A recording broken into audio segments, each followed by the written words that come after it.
जय हिंद, जय भारत। कैसे हैं आप लोग? मैं आशा करता हूं आप सब खुश होंगे, मस्त होंगे, स्वस्थ होंगे और एक बार फिर आप सबके सामने उपस्थित हुए हैं।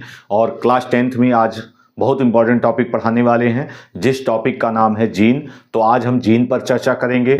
तो आज हम जीन्स के बारे में बताने वाले हैं। सभी जीवों में आनुवांशिक इकाइयां पाई जाती हैं और उन आनुवांशिक इकाइयों के द्वारा आनुवांशिक लक्षणों का आदान प्रदान होता है। ठीक है, एक पीढ़ी से दूसरी पीढ़ी में जो आनुवांशिक लक्षण होते हैं वो एक पीढ़ी से दूसरी पीढ़ी में स्थानांतरित जीन्स के द्वारा होते हैं। तो जीन्स आनुवांशिक लक्षणों का वाहक होते हैं। और ये जीन्स पाए कहाँ जाते हैं? तो ये जीन्स जो होते हैं वो गुणसूत्रों में पाए जाते हैं। ठीक है, तो गुणसूत्रों में एक क्रोमोनिमा संरचना होती है। उस क्रोमोनिमा पर, ठीक है, माला के मोतियों के समान संरचनाएं होती हैं। उन संरचनाओं को हम क्या कहते हैं? जीन्स कहते हैं। और इन्हीं जीन्स पर ही आनुवांशिक लक्षण होते हैं। और ये जीन्स जो होते हैं ये किसी न किसी प्रकार से सभी जीव कोशिकाओं में सभी जो है आनुवांशिक इकाइयों में भाग लेते हैं। ये आनुवांशिक लक्षणों के नियंत्रण एवं संचरण में भाग लेते हैं। तो ये सभी चीज हम नोट करवाने वाले हैं आपको, ठीक है, जिससे कि बहुत आसान ढंग से, आसानी तरीके से आप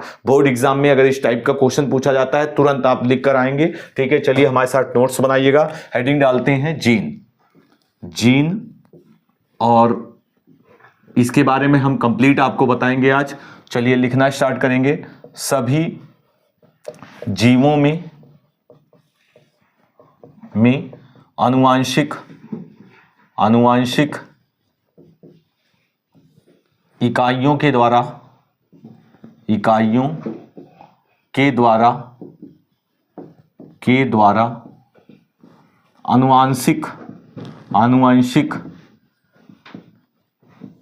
आनुवांशिक लक्षणों का स्थानांतरण का संचरण एवं नियंत्रण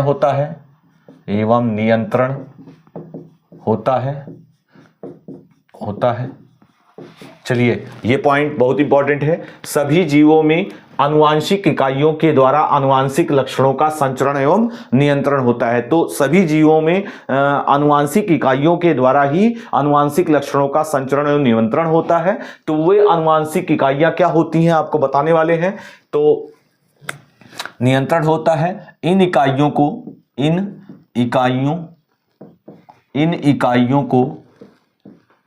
को मेंडल ने कारक कहा।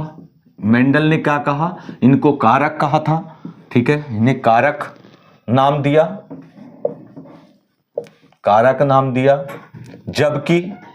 जबकि सन 1909 ईस्वी में जॉहानसन के द्वारा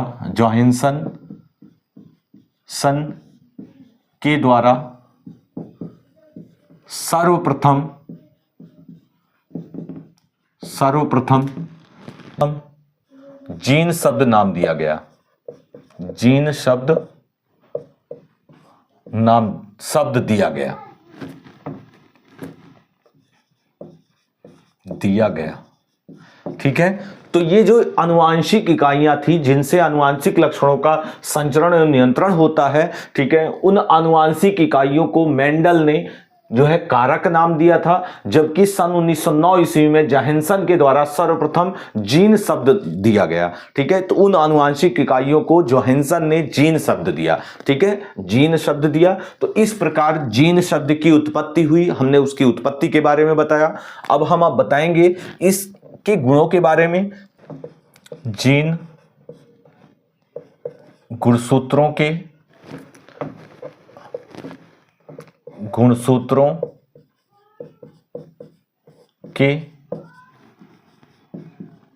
क्रोमोनिमा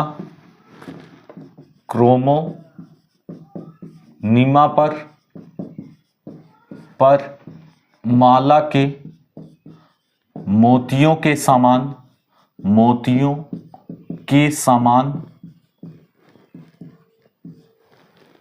समान रैखिक क्रम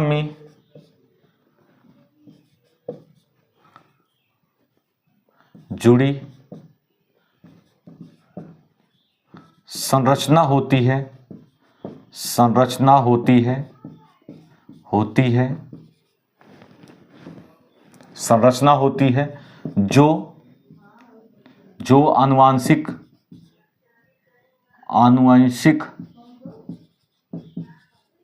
लक्षणों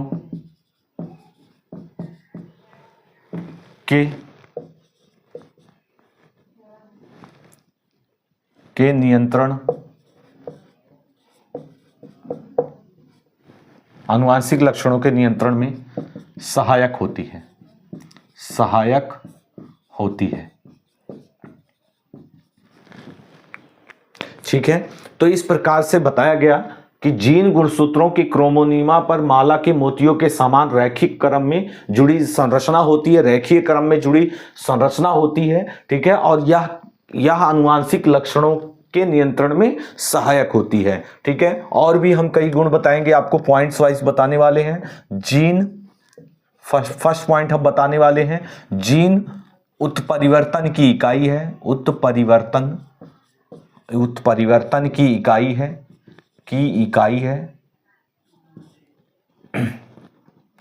उत्परिवर्तन की इकाई है। ठीक है, जीन उत्परिवर्तन की इकाई है।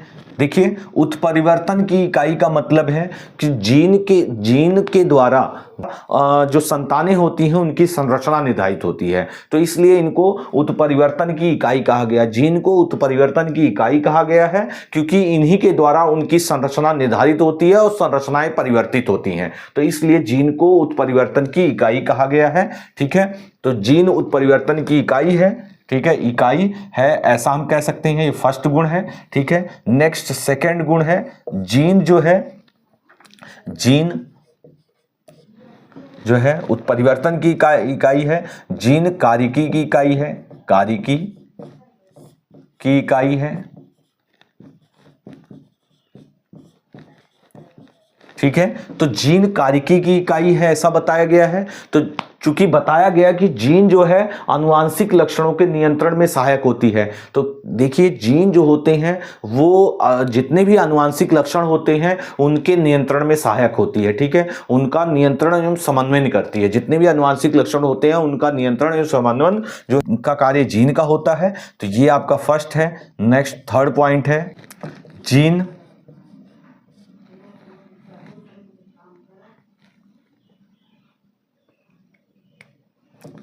संचरण की इकाई है, देखिए नेक्स्ट पॉइंट है, जीन क्या है? संचरण की इकाई है। तो जीन्स के द्वारा ही लक्षण जो होते हैं वो माता पिता से उनकी संतानों में स्थानांतरित होते हैं। तो संतति कोशिका में जो लक्षण संचरित होते हैं वो जीन्स के थ्रू होते हैं, इसलिए जीन संचरण की इकाई है। ठीक है, नेक्स्ट फोर्थ पॉइंट है। ठीक है, जीन डीएनए का वह भाग है जिसमें एक प्रोटीन या पॉलीपेप्टाइड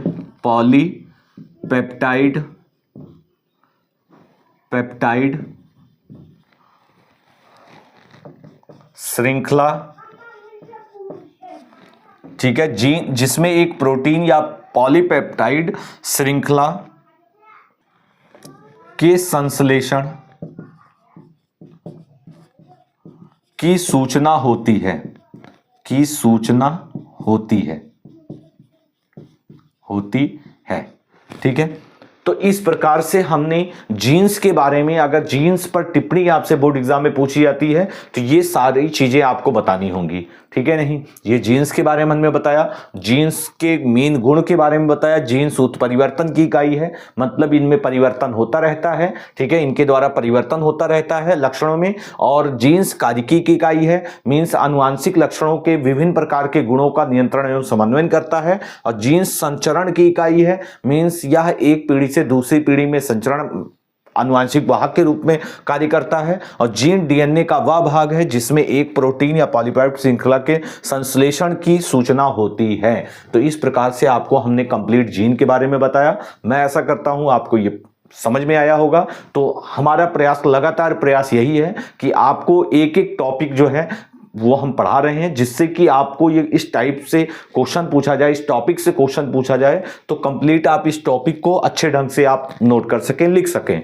ठीक है, चलिए।